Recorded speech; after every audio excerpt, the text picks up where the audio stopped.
Hey there, it's Dilim. Happy to see you again.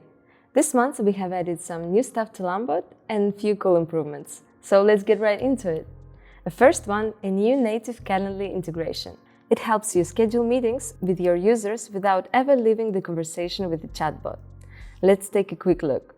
First, you'll need to connect your Calendly account. Once connected, you'll see the blocks configuration. By default, you can choose between 3 options of events, and if you have created any specific event in your Calendly account, it will appear too. If you prefer to let your users choose how long they want the meeting to be, you can show all options. I'll choose the 15 minutes meeting. Here you can customize the invitation message and the text of the button.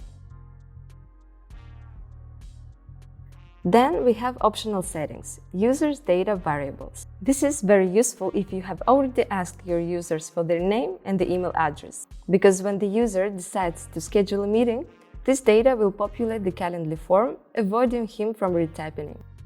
It is also possible to save the information about the meetings in variables, such as event type, start time, and the end time of the meeting. Okay, we have set up the Calendly block, and now we need to connect the 2 outputs. Event booked output, the one with the green line, is for the users that have decided to schedule a meeting with you. And the event cancelled with the red line is for the ones who decided to skip this step, not booking any meeting.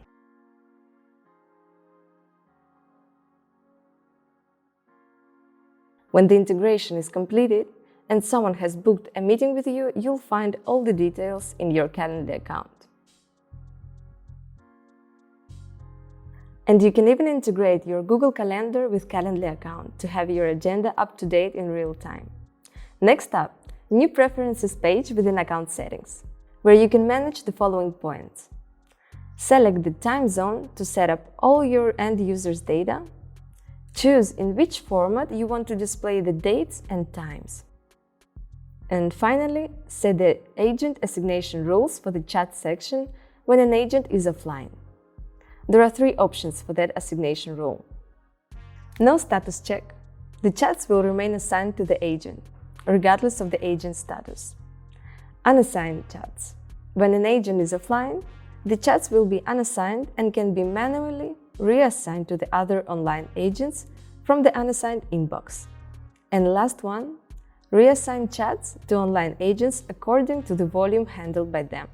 Please note that these rules apply when the conversation was already assigned to the agent and then he goes offline. It does not affect assignation rules for human takeover block. The next one is buttons improvements. They apply to all kinds of buttons, such as welcome message, buttons block, and dynamic data.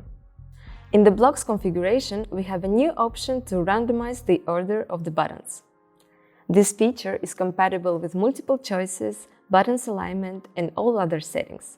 On the other hand, in the multiple choices option, now you can set the minimum and the maximum number of options. Minimum is at least 1, meanwhile maximum can be a fixed number or all options, meaning that if you add buttons later, the maximum will be still the total of options. Also, now you can choose to save the answer in a variable in the array format. So you can reuse the information saved to show it as buttons or cards with the dynamic data block. You can change the system messages applied to multiple choices option in the settings section of your bot, custom system messages, help texts, multi-option range help. Moving on to the final one. As you might have noticed, we have added some animation in our bot builder. So when you put the mouse over an arrow, you'll see its direction easily.